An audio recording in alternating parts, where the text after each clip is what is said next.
Hi everybody, I'm Bree the Plant Lady, and today I want to talk to you about how to grow potatoes. Now, this is something I do every year. It seems that I'm very consistent.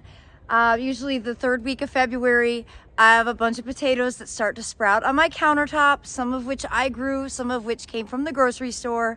And I'm always reminded, okay, in Central North Carolina, Zone 7, it's time to get potatoes started. Now I plant potatoes actually throughout the year so that I always have potatoes that I can harvest, because I have found that having to store a massive amount is really impractical for the space that I have available in my house. So this is a classic example of succession planting. So instead of planting, 100 potatoes at one time, I maybe plant 10 or 15, and I do it every couple of weeks in the spring and in the fall.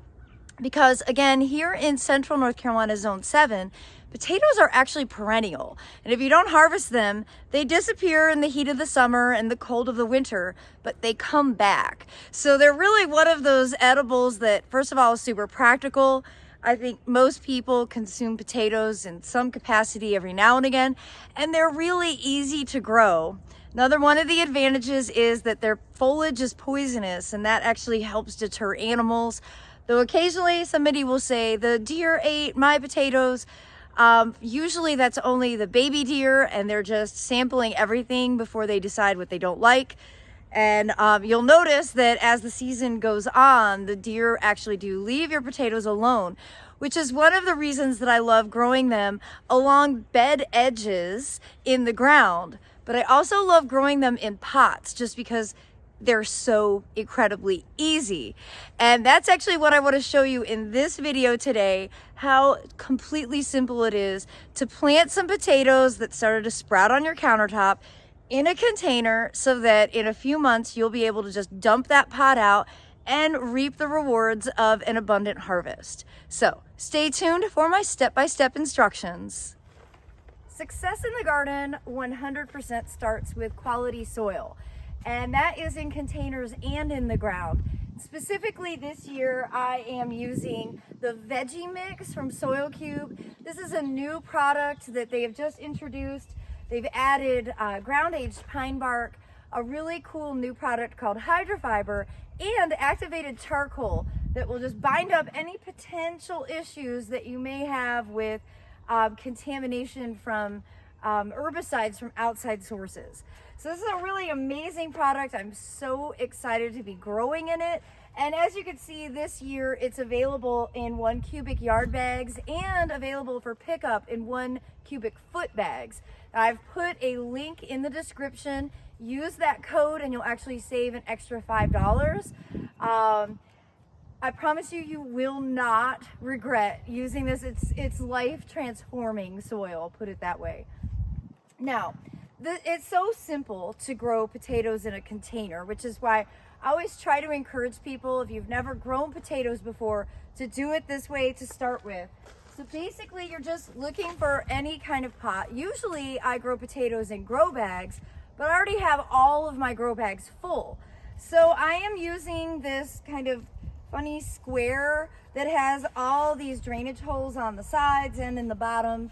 It's like a really well-draining container. We often actually use this just for putting out mulch, but today I'm going to put some Veggie Mix in the bottom, just a couple of inches, because the key with growing potatoes is to actually continuously add compost as the plants continue to grow. And the tubers will actually grow all along the stem. So you don't want to fill your pot to the top, because that'll actually reduce your harvest. So you can see here, I've put about 3 inches in the bottom, and that's basically perfect for being able to just place my potatoes in, and then I'll lightly cover those. And then every 2 to 3 weeks, as the plants continue to grow vegetatively, I will just continuously layer compost on top.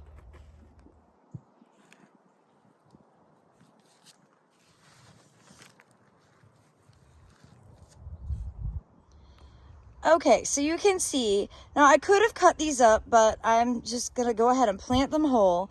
And I'm basically just setting them into the soil. I'm gonna do 5 in each pot. So sort of each edge and one in the middle, just like that. And now I'm just gonna lightly cover with a little bit more soil cube and set it off to the side and continue to plant a few more containers. Look everybody, I'm growing a kitten. Hi Reg. He's the best garden helper.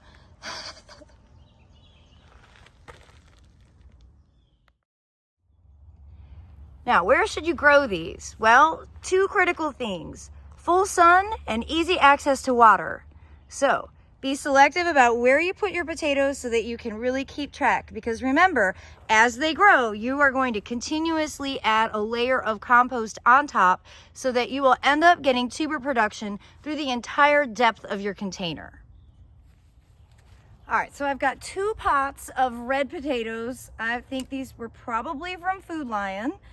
And I am gonna go ahead and label them with the date so that as I give you updates, it'll be really easy for me to reference that today is February 21st. Also, shout out my favorite marker, literally called Garden Marker. You can find this online and it doesn't fade in the sun. So it's really practical for making labels. So red potato and 21 February. Generally speaking, it takes about 4 months for potatoes from planting to harvest. So that would be what? March, April, May, June, maybe June or early July. So you'll have to be sure to subscribe for updates on these potato plantings.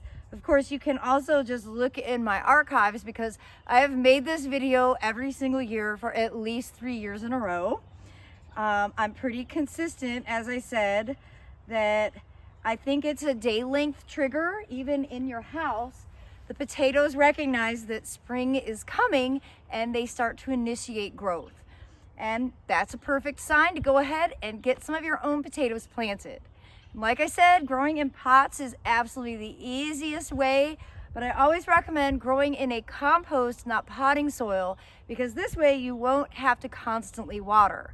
That's one of the things I love so much about this veggie mix from Soil Cube, is that they've actually added the hydrofiber that will really help keep this compost hydrated even in the driest of times.